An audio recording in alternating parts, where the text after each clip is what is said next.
Saya tetap yakin bahwa sebaik-baik skenario manusia siapapun untuk membunuh karakter saya, karir saya, harkat dan derajat, serta martabat saya dan keluarga besar saya.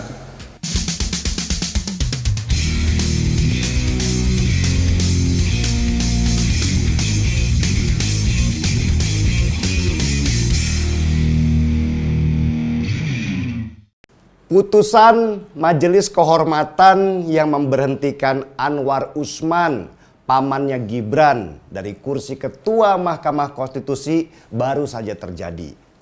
Publik ribut dengan hasil putusan itu yang tidak sesuai harapan karena tidak memecat saja dengan tidak hormat Anwar Usman yang terbukti melakukan pelanggaran berat.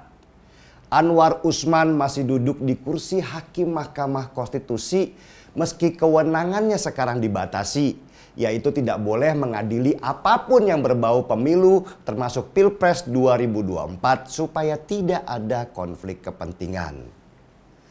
Anjloknya kepercayaan publik terhadap Mahkamah Konstitusi gara-gara si paman Usman ini memang sangat berbahaya. Mahkamah Konstitusi adalah wasit dalam kompetisi pemilu. Dan sebagai wasit, mereka harus mendapatkan kepercayaan penuh dari para peserta lomba capres dan cawapres supaya kelak ketika terjadi sengketa hasil pemilu, keputusan itu akan dihargai dan dihormati oleh semua pihak karena kredibilitas si wasit.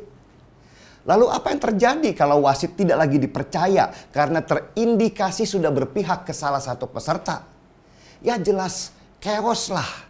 Sudah pasti akan terjadi keributan besar antar pendukung yang skalanya bisa meluas karena Pilpres ini bersifat nasional. Coba bayangkan, misalnya dari kubu pendukung Ganjar, Anies atau Prabowo yang jumlah masanya itu bisa ratusan ribu orang. Dan selisih angka mereka hanya terpaut 2% saja. Dan Mahkamah Konstitusi akhirnya memenangkan salah satu kontestan yang salah satu pesertanya kemarin dimenangkan oleh Mahkamah Konstitusi. Yang terjadi adalah keributan di beberapa daerah karena protes akibat tidak adanya kepercayaan pada wasitnya atau Mahkamah Konstitusi. Dan keributan itu akan meluas jadi kerusuhan skala besar karena pihak yang divonis menang pun pasti akan menurunkan pendukung militannya. Bisa dibayangkan seperti apa ngerinya. Kengerian ini pernah saya sampaikan waktu saya bikin video surat cinta untuk Jokowi dan berharap dia netral untuk menjaga keamanan negeri ini. Tapi sayangnya peringatan saya itu seperti angin lalu dan tidak ditanggapi.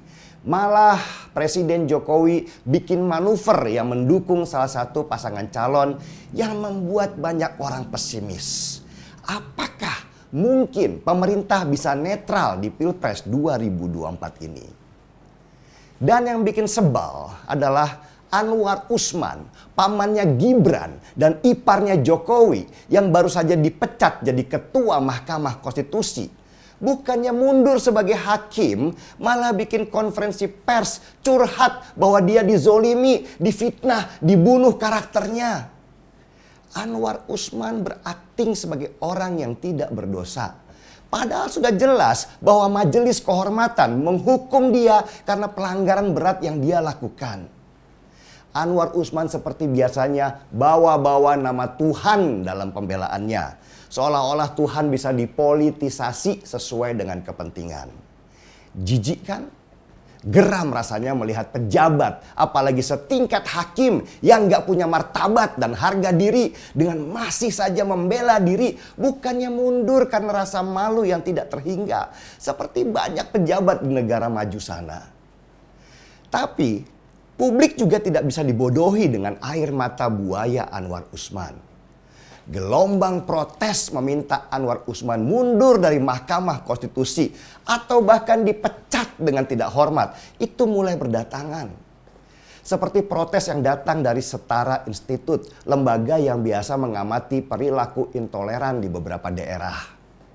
Ismail Hasan, Ketua Badan Pengurus Setara Institut, meminta Anwar Usman untuk segera mundur dari jabatan Hakim Mahkamah Konstitusi untuk memulihkan marwah Mahkamah Konstitusi itu sendiri.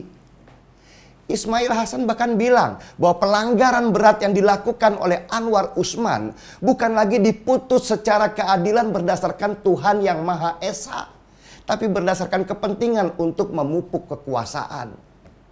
Keputusan Anwar Usman terhadap perkara usia minimal capres dan cawapres itu kehilangan legitimasi.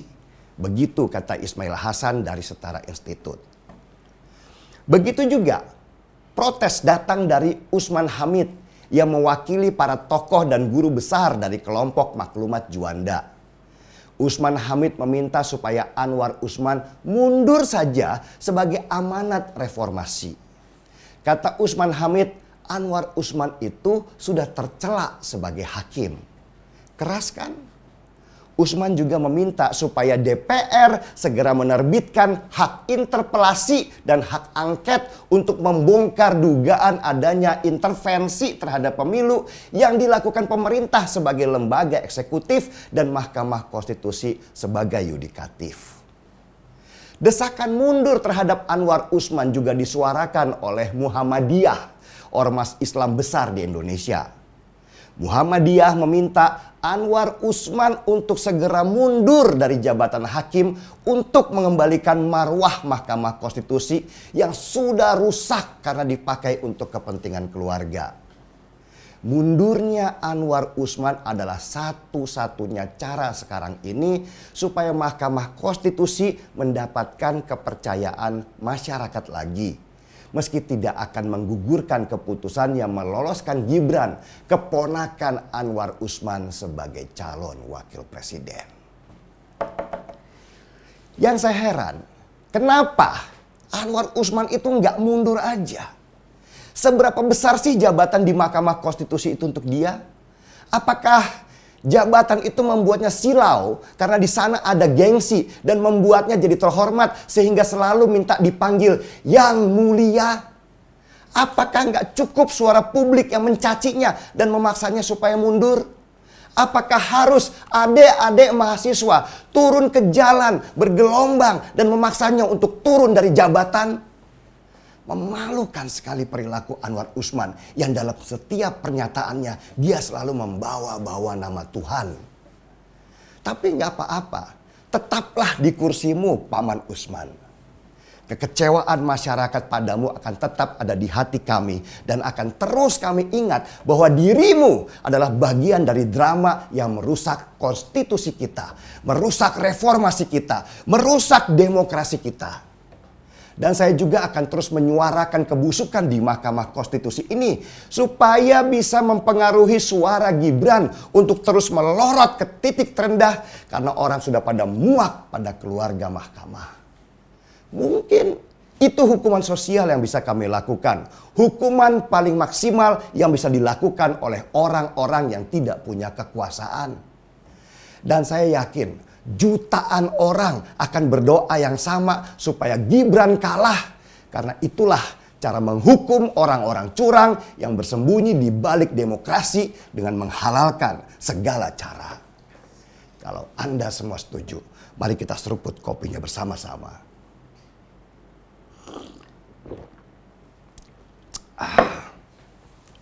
Gaspol.